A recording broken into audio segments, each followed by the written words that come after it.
The next topic we're going to get into is the AFC playoffs. Some battles to watch, some teams to watch. I know I mentioned earlier the Chargers possibly being a dark horse team. We have the Bengals, the Ravens, the Dolphins, teams like that. What team specifically are you actually like on the outlook for? Well, the Ravens and the Bengals might be one of the more interesting ones because I think both of those are very solid teams when Yeah. they have all their weapons, right? The Bengals with Jamar Chase, a healthy Joe Burrow, the other weapons on the outside.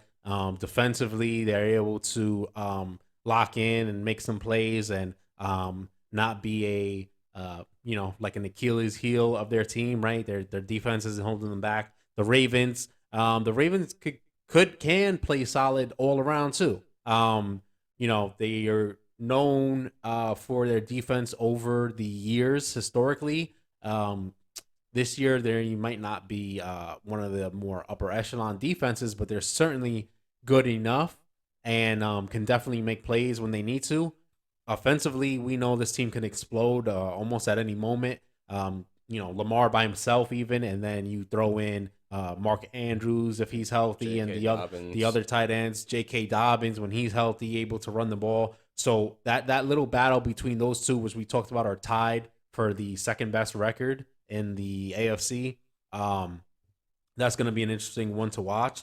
And then you talked about the Chargers. That's going to be one. We know if they could get into the playoffs, they can make some noise.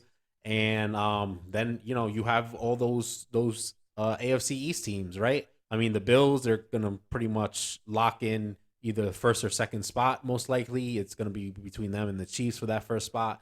But the rest of the AFC East, the Dolphins, the Patriots, and the Jets, they're all going to be fighting it out with teams like the Chargers and the second place of the AFC North. Mhm. So yeah, a lot of ways for A the lot of AFC East to make some noise, and it'll be interesting to see how the pieces around that how all these games affect each other. Especially, we know how the NFL scheduling is. A lot of those are going to be divisional games late, where it'll be almost like a double situation where it's like, okay, if you win the game, you win, but then maybe in a situation where you have the advantage over the other team, you own the tiebreaker as well, could right. really, really hurt some of those teams as Yeah, of late. some of these possible matchups. I mean, we've talked about. I mean, the Ravens and the Bengals.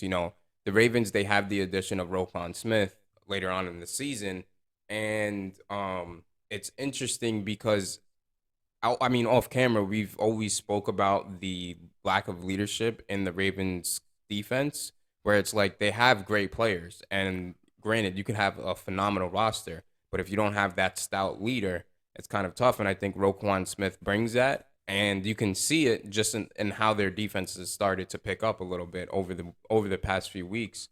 So that'll be a good matchup with the Ravens and Bengals.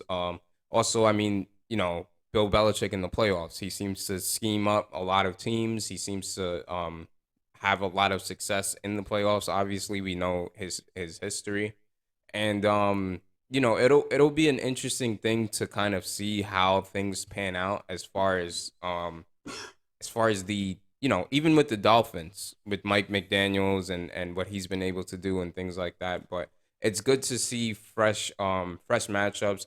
Then I mean, who knows? We could get a Harbaugh versus Bill Belichick kind of playoff game, and just again, you just never really know with how things can pan out. But I do think the AFC conference, just in general, is the conference to watch when it comes to the playoffs for sure.